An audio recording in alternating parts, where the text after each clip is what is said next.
Good afternoon, everyone. This is Desiree, founder of An Empowered Woman and HomWork. So for those of you who are new to HomWork is where you can live where you work where you live, anywhere in the world. So what we're doing is we're acquiring luxury style homes and we're building out the bedrooms to be live work suites for women professionals and entrepreneurs. And they can live there full time, or they can live there part time, or they can simply drop in. We also are extending our invitation to others who have guest houses, guest rooms, vacation homes to host their properties on our website. So there's a lot of opportunities for you to be able to enjoy being able to travel anywhere in the world, the freedom and flexibility, but also do that without the management and maintenance of owning your own home. But many of you have expressed interest in investing in HomWork. And whether you're new to investment, real estate investment, or a accredited investor, there's things that you should know about the fundamentals. And the very best person to share that with you is Christina Suter. She is the founder of she's gained her real estate investing experience in the last 25 years by investing over $15 million in real estate with over 300 doors. In 2002, she experienced education and training and a desire to contribute to the success of others. And this way that she created ground level consulting as a way of doing that. Good morning, good afternoon, Christina. How are you doing today? Good afternoon, and good afternoon, everybody on Facebook. Hello, hello, and everybody else who's watching on any other platform. Great to have you guys here. Yes, it's great for them to be here because you exemplify the ultimate women real estate investor, but also real estate investor, period, because you both work with both men and women. And so we want to talk about why it's so important, what people should look out for, the pros and the cons, and then, what makes it so powerful. Okay, sounds great. But let's talk a little bit about you. You've done this for over a couple of decades. Yes, a couple of decades. I started when I was in my mother's womb, and clearly not. Right. No, I started when I was 17, and my mom was in really poor health, and she had a family home she didn't know what to do with, and so she literally said, "Christina, take it." She titled it over to me. I rented it out to my aunt and uncle. I'm 17. I don't know what the FY I'm doing. So I literally ended it out to my aunt and uncle, and they bought it for me on an installment sale. And then I bought a condo for my brother, who he didn't want to deal with it anymore. And I rented that out, Section 8. And I have great tenants. I had them for 8 years. And so I did all of that in the 80s. And then then there was the rise and fall. And then there was the next, stretch of real estate. And I basically, for the first 8 years or so, I was not intentional. And then finally I had generated enough capital. I went, okay, I think I actually better pay attention to this because this is going to make a difference in my world.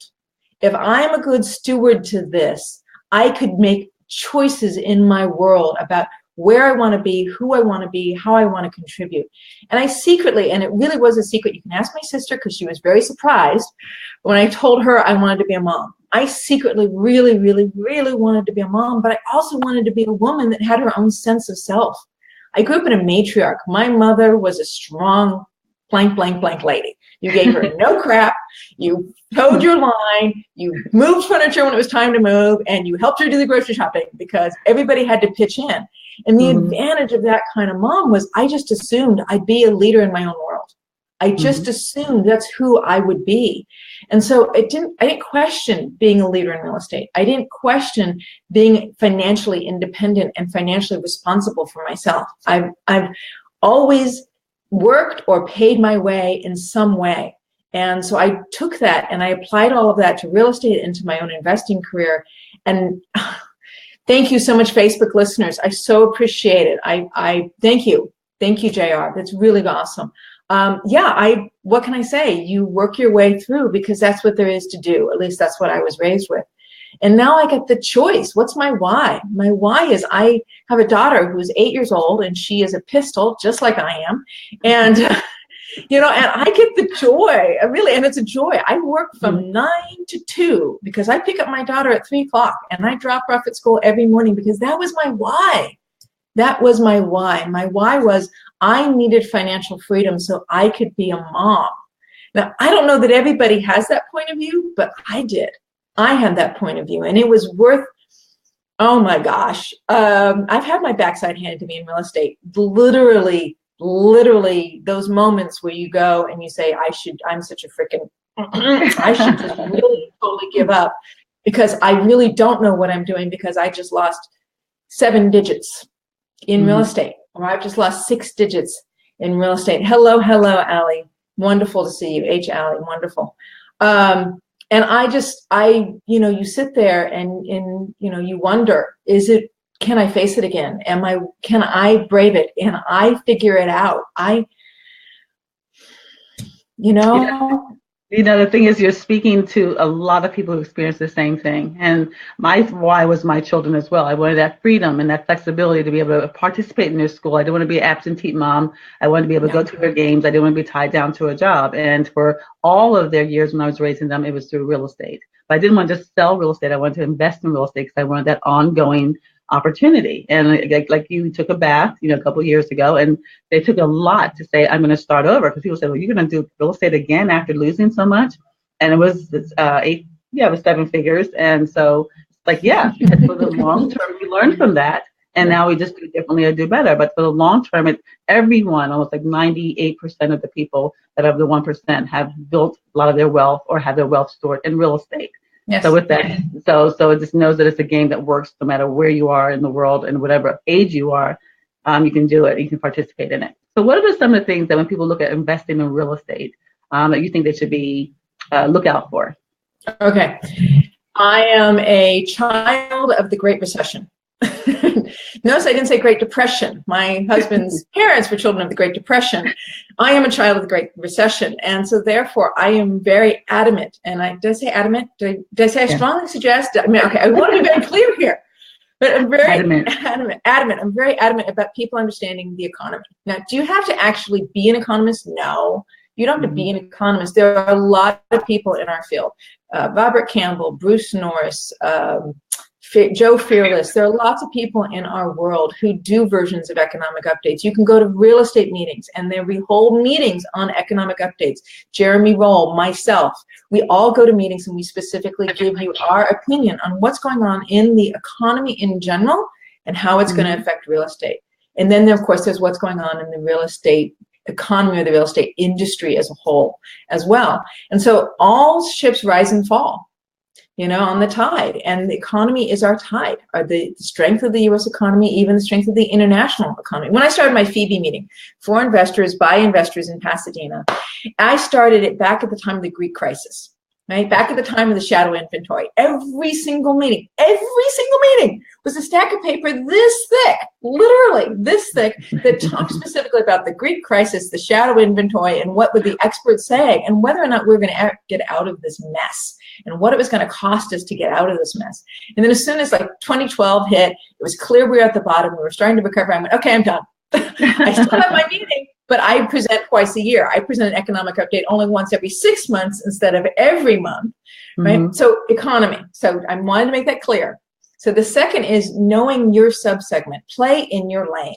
As my mentor says to me, stay in your lane, because you don't want to bump into other people. So know what your lane is. But that can take you 6 months to a year if you're a brand new investor to figure out what lane you want to choose, right? Whether it's flipping, whether it's rental properties, whether it's notes, it takes time to figure out what your lane is, and then be an expert in that lane.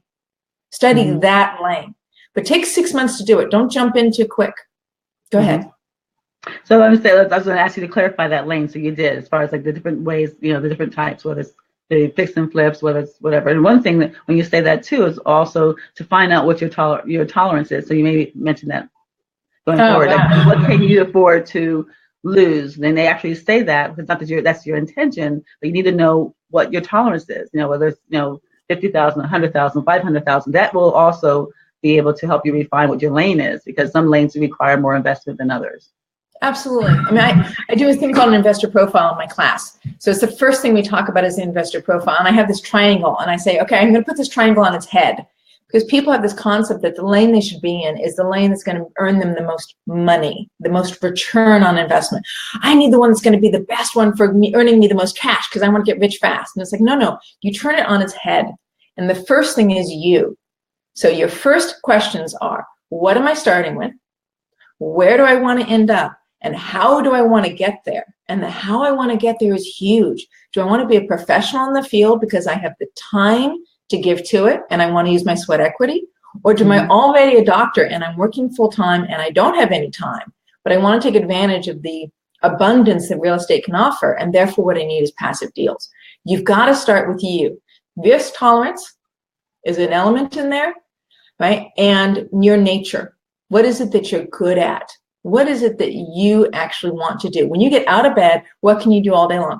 As you can guess, I can talk all day long. And you do good. You're good at it. Thank you very much. I said I'm a consultant. I talk all day long. Don't ask me to write anything. I am not a blogger. I am not a poster. I really sincerely don't like writing. Like literally, I have an editor who says to me, Christina, don't ever send out an email without somebody looking at it because you're that bad at writing. Okay. So I'm literally that bad at writing. So stay in my lane, stay at what I'm good at, stay with what you're powerful in, and build on your strengths. So if you have time and sweat equity, then figure out what your lane's going to be by using that sweat equity and using that time and using that expertise. Are you a talker? Are you a salesman? Right? Are you a numbers person and you understand how to take care of contracts?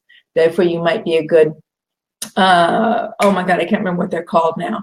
Wholesale, but you also, I was thinking more when you close escrows for people. Like you are transaction coordinator. Transaction coordinator. That's it. Transaction coordinator. You can be a transaction coordinator. Or are you a good project manager? And you're really good at driving from site to site to site because you have some kind of background in construction. So you want to be a project manager for a flipper. Or are you just a good project manager? And you're able to put together a detailed project which might involve affiliate links and marketing. So what is it that you're good at? Take that talent and start there. A network with qualified, skilled tradespeople. Thank you, JR. Thank you. A networker. That's perfect. Exactly. Yeah. Stay in your lane. Know what your lane is. Double down on your strengths. Don't pretend and think you should be something else because that's the current trend.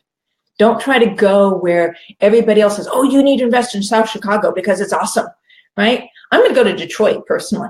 I'm going to Detroit. Nobody wants to invest in Detroit. I'm personally going to go to Detroit. I fly out February 6th to Detroit, literally. You want to go where your lane's going to let you be successful. So double down on your strengths. Once you start in real estate, you can jump lanes. But start in real estate. Develop your protocol. Develop your network. Develop your character and your integrity and let it be known. And then from there, you get the power to be able to change lanes. But start in your strengths. I think part of that too is that attending, like you mentioned, and I want to reiterate that, attending the different investor meetings. If you go to the meetups, there's tons of them, but you have one every month, FIBI in Pasadena, which is, you have different speakers, different information, and then it gives you all that food for thought. And then you have like-minded that you can connect with. Because also, I think when you're starting, if you find somebody else that's had that same desire or it's in the same lane, then partnering is a really good way to go because it just gives you more motivation, it gives you more inspiration, sometimes education, as well as it minimizes the risk, but once you go through that, it does. But once you go through that though, but the training, I found people that have been training now for months and years. The really way to start real estate is to start, even in a small way, even as a part of something bigger than yourself. Then you can learn, because experience is the best teacher. I always back it with that. A lot of lessons that we really have learned, we've learned by experiencing, and sometimes even if someone told us what was going to happen, we wouldn't have listened. So experiencing. So don't go to school forever, but just start someplace, even small, and start with a group, be a small fish in a big pond so that you can learn, watch, receive, and then be able to go get more, and get bigger and bigger. Would you agree with that? I agree with it. I actually really love the direction the conversation's going because we started with, well, what do you need to know in real estate? I'm like, well, you need to know real estate, but you also need to know the economy, right? Because you want to realize the background you're investing against. Right. And then we went into, so what do you start in real estate? And I said, you don't really want to start in real estate specifically in the area where the most cash is made. You want to start where your tolerance is, where your nature is, where your strengths are, right? And now we're saying, well, what else do you need in real estate? You need community. You need to be able, don't be afraid to do what you decided to do. Perfect. JR, thank you so much for contributing. I agree. Don't be afraid. Don't be afraid. So as you build yourself as an investor, I'm a great believer that you spend 6 months going to real estate meetings. 6 months. Go to one meeting a week. So 6 months, one meeting a week. That's a lot of meetings. Yeah. Not only, there's a lot of meetings, right? So you're there for two reasons, though. You're there for two reasons. You're there to get educated, right? So you can find your way. Remember I said, if you hang out in the field for 6 months, you can start to understand where to start. Because you get educated in the field and knowledgeable about all the things you could do. I mean, you can be a syndicator, you can do hard money loans, you can do non-performing notes, you can, I mean, there's so much you can do. Okay. But then in that 6 months, collect cards. And what I tell people is that 3 cards per meeting, 6 months, 4 meetings a month, 3 cards a meeting. You now have a nice Rolodex of people, and write on those cards. Do you trust them? Are they an expert in the field? Or are they on par with you in that they're a beginner? And log them as part of your potential community. If you don't trust them, keep the card anyways, because you might run into them later. Okay? But if you do trust them, you want to bring them into your community. You want to understand, because when you're ready to start moving forward, there is no way, there is no way, absolutely, for you to be able to start investing in real estate by yourself. You've nothing else, you need to have a real estate agent. Yes. If nothing else, you need to be able to understand who you're going to go to be able to help you move forward in that area that you've been studying. If nothing else, you might, like me, I'm great with business partners. I am not good by myself. Thank you, JR, by the way, for contributing. Thank you. I'm great with business partners. That's how I move forward. I'm a people person. I enjoy talking to people. I get natural energy and momentum from doing that. Maybe you're not. Maybe you're an introvert. Okay. But your team, even if it's another person who is somebody who maybe is a little bit more of an extrovert, your team, that list of people that you've created, that you have, call those people, because that's where you start. That's where you get successful. I never get a deal without it coming through my network. Always. Everything I do comes through my network. Every deal, every interview. Like, Desiree, you came through my network. Everything. Exactly. Right? At Renovent. That's why they call it networking. I mean, that's why they call it networking. Right. So you can develop your network. And how you treat your network is how you develop your net worth. And so treat them well. Treat them with a win-win. Thank goodness we're in an age where win-win in real estate is common. I'm so excited about that. Yes. And I'm really also, I agree with you 100%, because that is what makes it work. And also I'm just excited about seeing how many women are involved in real estate. And I say that because, be having a community of empowered women and now being able to combine it with HomWork. Women, why is it so important, and why do you feel some of the reasons why it's so powerful for women? And again, men as well, everybody should be, but specifically women, because we're kind of late in that front, I think. So. Yeah, real estate has traditionally been a male field. Yeah, but now there's lots and lots and lots of women that are really, really making a difference. So what are some of the reasons why, though, you felt, even as a woman, you talked about being able to feel empowered, being able to provide for your family, being able to have the flexibility and the income. Anything else that women should take in mind? Well, the basic pieces that I would have pointed to, absolutely. I would add on top of that the capacity to help your community. Because real estate is so community-based, we women generally, I mean, if you think about it, men are the Lone Rangers and they want to be doing it themselves. And I have nothing against that. Actually, I really, really don't. I was accused of being sexist once when I said this, but I'm going to say it again. We wouldn't have good bridges and good homes and a washing machine if it weren't for men. Okay, absolutely. I'm sorry, but they have created they've created a wonderful environment for women to live in, and they've created a wonderful environment for themselves to live in. Men are vital. Women, we bring community. We hunt and gather together. We find the best berry bushes, and we find the best places to be able to meet with our friend Joanne, who trades blah, blah, blah with us because she knows how to be a good medicine woman. Like, we know what community is and how community connects and interconnects together. We are the fiber that creates community working forward together. That benefits ourselves and it benefits our community. So real estate, I think, traditionally has been seen as a field where men are dominant in it because of the construction basis of it. But there is so much now that is created because of our capacity to be part of a network and a community, and women are natural at that. Many women, not all women. Yes, but most women are. A lot of women haven't exercised that option. I find that there's a lot of women thinking about it. I have a lot of women that, and that's interesting because as we build investors for HomWork, a lot of the people that take fast action happen to be the men. They look at it, they get the numbers, they do it. Where I find a lot of women are thinking and wondering and thinking. So I just really want them to get over that thought, over that fear, that Right. this is for them. And that's the reason why Empowered Women got started. I was a real estate investor for almost 12 years, and I tried to get women involved and invite them to my house and show them what was possible. And I thought they could see by my example, and it's turned out to be 12 years later an empowered woman. It's empowering women to do that. So I'm still on that quest of wanting women to invest in real estate. So, and no matter where you are, I mean, there's some opportunities they can invest in as little as 5,000, 10,000, and obviously they do it on their own. It could be hundreds of thousands. I suggest doing something with a group, small, so you can learn from it, as I mentioned before, and watch it and experience it, and then before going out on your own. Because that's where you hear a lot of the horror stories. I bought this house to fix and flip. I never did it before, put all my money in it, and it turned out to be a nightmare. Well, there's other ways of doing that. Again, if you partner with, collaborate with, there's a lot of organizations where you can do that. Now, when you teach and advise people on investing, what are some of the things that you point out to them then? What are some of the things that you bring, that you talk about your fundamentals, but what are some of the things that you just make sure before they invest that you would advise them doing and that you include in your program? Because I want to talk about that as well. Oh, I do. And actually, I was going to try and talk about HomWork for a little bit. Let me do 2 topics, but I'll probably be quick. Okay. What I like about HomWork is because it is community, right? I mean, let's put it this way, I'm a woman, and what I have is a house, and I'm trying to hold the mortgage up, right? For whatever reason, right? For whatever reason, I'm in a situation where I'm holding the mortgage up, married, not married, whatever, right? I'm holding the mortgage, doesn't matter. And I've got a spare room that's oversized that I can create a living space out of. Right? They can have a nice desk. They can have a nice space that has a good window and a good light, right? And then here's a natural way for me to bring extra money in. Do I have to become a professional in real estate? No. Do I have to learn everything about real estate? No. Can I still bring extra money into my family? Yes. Do I need to be the primary bread earner? No. Can I contribute to my family and to what's heartfelt for me? Absolutely, I can do that. And all I need is a spare room and to contact you. Exactly. It's really that easy, because sometimes it's just for the loneliness factor. You're in there wobbling around by yourself. You love that company, especially with a like-minded woman professional, an entrepreneur. And sometimes it's just money that you utilize to remodel your house or do improvements on your house that you don't want to take out of your budget or your savings.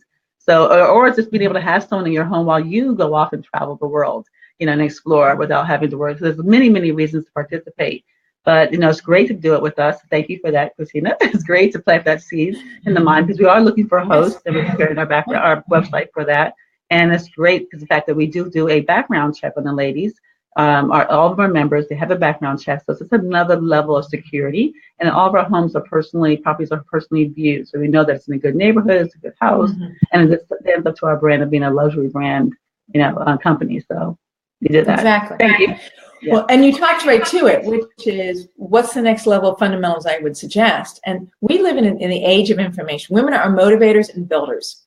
Perfect. Most build families. Absolutely, JR. Thank you. Thank you. So the thing about HomWork is, again, what you just talked about in being able to do your due diligence. I call it due diligence. Basically, like, you want to do a background check. We live in the age of information. That's where I was starting. We live in the age of information. And you want to do a background check, and you want it Google. I mean, it's just so simple.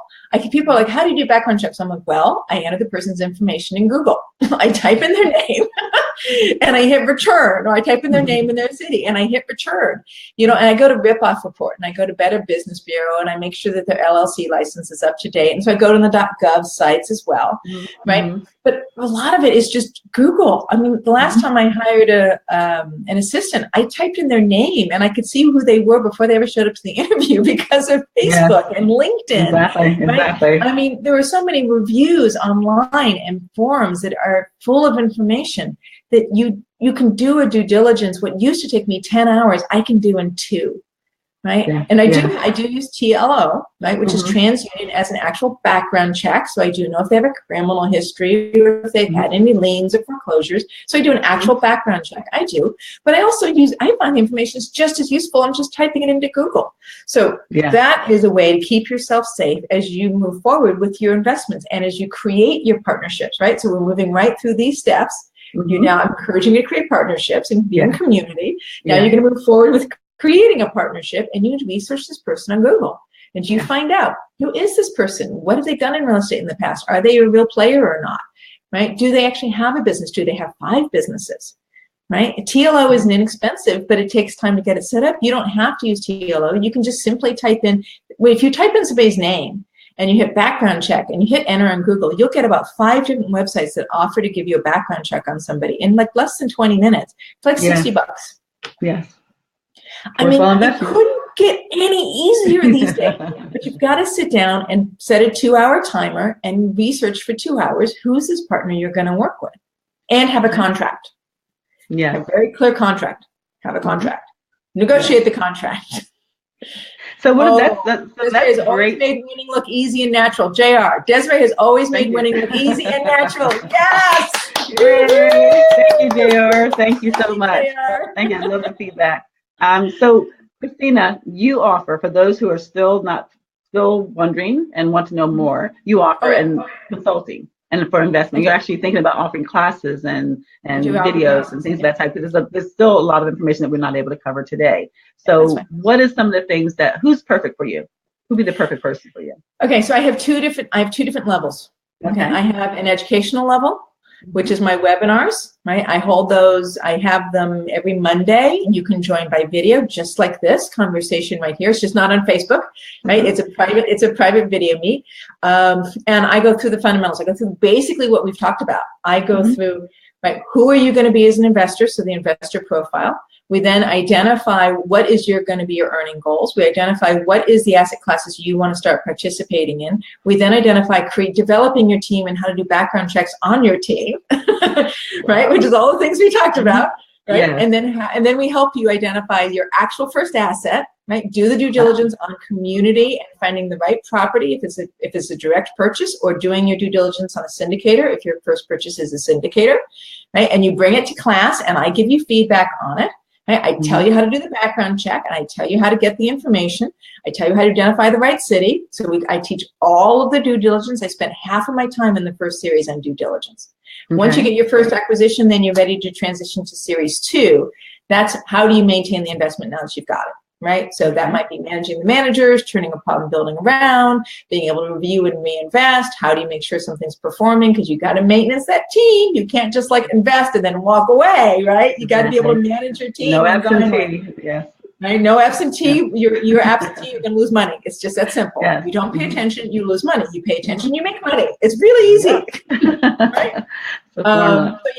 So that's my class. And then my second level is my one-on-one mentorship. Those are people who generally have a larger amount of net worth available to them, right? And they're ready to start developing multiple investments at the same time, like they're selling someplace in Venice, and they're ready to buy 5 units out of state, right? And then we spend time crafting the whole portfolio one-on-one, really spending that time every week talking about exactly how they want to get their best return. Going through the same steps, the same basic information, but I really craft the portfolio for them. And I think that's what everyone aspires. That's what I have, had them inspired to have again as the portfolio, because that way you're able to have the leveraging between the different markets, between the different times. What happens one place may not happen to another place. And it is about having a diversified portfolio, some of your own, some of things that you're doing with partners, or how you can participate, but just having that diversification.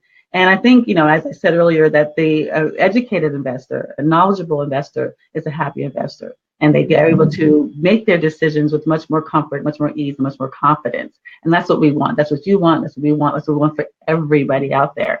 So, Christina, tell us one last closing statement about investing in real estate. Do it. Just do it. That's exactly mine. That's my.